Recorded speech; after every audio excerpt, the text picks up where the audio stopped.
The seed of craziness in human beings is land ownership.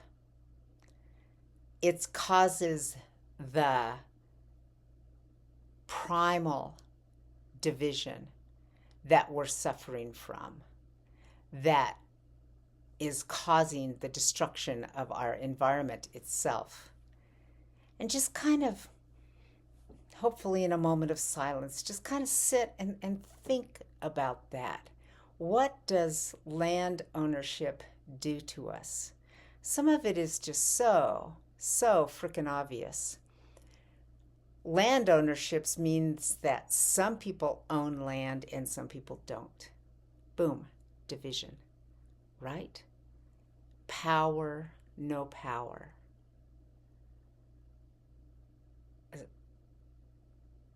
Slave owners, slaves, right?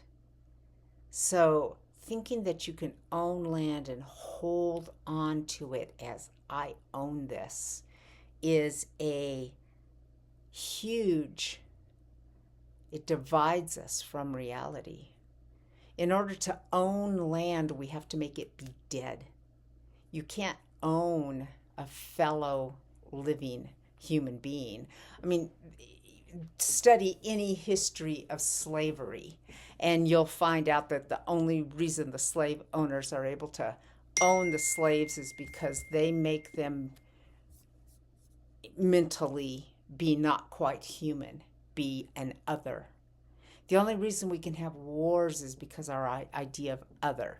And so much of this comes from land ownership. Now, don't go crazy and we need to all be communists, because communism didn't work because it was trying to operate sharing ownership rather than no ownership at all. One of the easy ways to start getting your mind around this, and this is just an exercise for your mind to just kind of relax out of your addiction to ownership.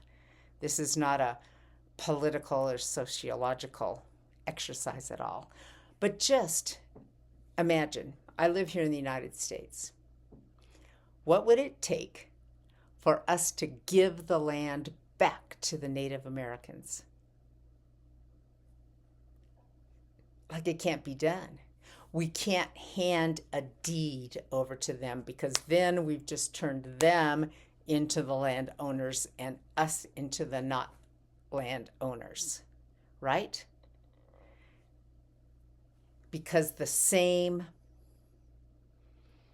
broken concept would be ruling that land back. Now, if you actually listen to what Native Americans are saying when they're saying land back, they're not saying that. They're saying something totally different. And so this is such a good exercise to see how we can change our minds and make our minds be more fluid. Land back. All we would have to do is stop owning it.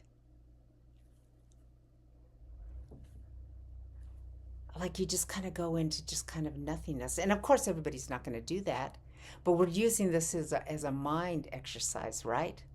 What would happen if we just simply stopped owning? Social chaos, but beyond that.